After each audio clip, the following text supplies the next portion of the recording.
भगवान के बिना आप जी सकते हैं? मेरे लिए तो मुश्किल है, लेकिन जो अन्य बहुत सारे दर्शक हैं उन्होंने बोला उनसे पूछना कि आप भगवान के बिना जी सकते हैं? वो तो कहते हैं हम जी सकते हैं, हम भगवान का अर्थ क्या है?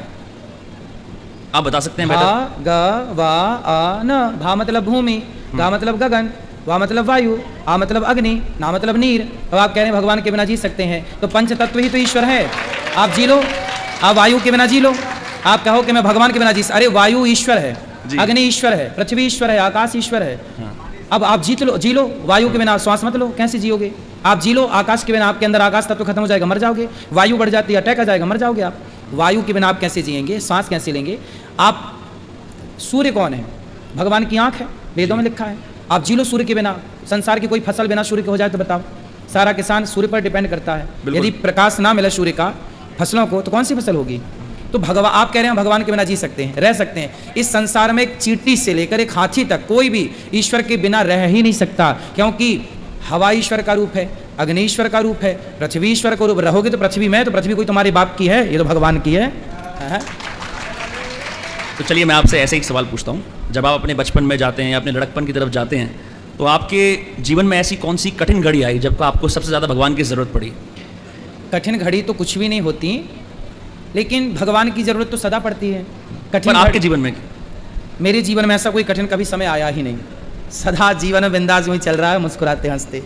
मेरे को कुछ भी बात लगती है, मैं सीधा बोल देता हूँ, आपको सबको जी। मैं कभी दिल में लेके नहीं बैठता, डिप्रेस नहीं होता, परेशान नहीं होता। जो आया बोल दिया।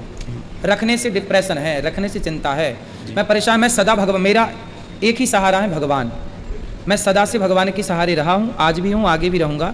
मेरा उनके सिवा कोई नहीं है। ये सब भक्त लोग उन्हीं के द्वारा भेजे गए हैं। आप भी उन्हीं की प्रेरणा से आए हैं। तो मुझे तो लगता है कि आप सब जितने यहाँ आते हैं, सब भगवान ही इस रूप में आते हैं। जितने लोग बैठे सब भगवान का ही रूप है। तो मुझे तो, मैं कोशिश करता हूँ, जैसे बच्चा काखा काखा लिखने की कोशिश करता है और सफल भी होता है, ऐसे मैं कोशिश करता हूँ कि मैं सबको भगवान मैं ही देखूँ कि सब भगवान। ऐसा मैं प्रैक्टिस करता हूँ अपने आप को। जी। एक सवाल पे मैं आपका थोड़ा विस्तार से जवाब चाहता हूँ, और वो सवाल ये है कि बहुत सारे यहाँ भी भक्तजन बैठे हैं जिनको शायद आपके अतीत के बारे में कम पता है, कि आपकी कथावाचक बनने की जर्नी शुरुआत कहाँ से हुई? शुरुआत, मैं बचपन में गैया चराता था गाँव में, और गाय के लिए चारा काट के लाता था। फिर गैया चराते चराते मैं जब जाता ना गैया चराने, तो गीता लेके जाता था, और मैं अकेले पेड़ पर चढ़ करके ना और गीता गाया करता था, श्लोक गाता था। और आपको किसी ने सिखाया था? आपके माँ बाप ने सिखाया था? उस समय तक तो कुछ नहीं, पूरा बता रहा हूँ मैं। ये तब की बात है, ये 2001, 2002, 2003, 2004, 2005, 2006, ये तब का दौर जो मैं बोल रहा हूँ, है ना। 1999, 98 ये दौर था जब मैं गाय चराता था। तो जब गाय चराने जाता था, मैं गीता सुनाता था, भजन भी सुनाता था सबको क्या कोई था ही नहीं सिवाय गाय के। तो गाय सुनती और हम सुनाते। फिर हम 2006 17 जुलाई को वृंदावन पहली बार आए पढ़ने। मेरा जन्मभूमि जबलपुर के पास मध्य प्रदेश, रियमझा गांव है। फिर यहाँ पढ़ने आए, तो यहाँ पढ़ने के बाद फिर भागवत की कथाएँ स्टार्ट हुई, और भागवत जी जब हो गई शुरू, भागवत कहने लग गए, लोगों को समझाने लग गए। उसके बाद हमें समाज की एक स्थिति दिखाई पड़ी कि लोग भूखे हैं, भरपेट लोगों को, कुछ लोगों को भोजन नहीं मिल रहा, गरीबी ज़रूरत से ज़्यादा है। तब मुझे लगा कि इन गरीबों के लिए एक अन्न क्षेत्र चालू करना चाहिए, जहाँ बना बनाया भोजन इनको मिले और ये रोज़ आके प्रसाद पाएँ। तो आज गौरी गोपाल में एक ऐसा अन्न क्षेत्र चलता है, सुबह से शाम तक 30,000 लोग पर डे भोजन करते हैं निःशुल्क।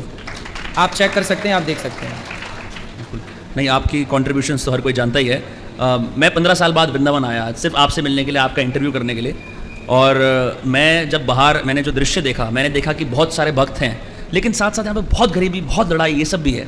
तो इस सब कलयुग की दुनिया के अंदर इंसान अपनी भक्ति में लीन कैसे रह सकता है? क्योंकि बाहर शोर, कपट, चोरी, डकैती, ये सब चीज़ें चल रही हैं।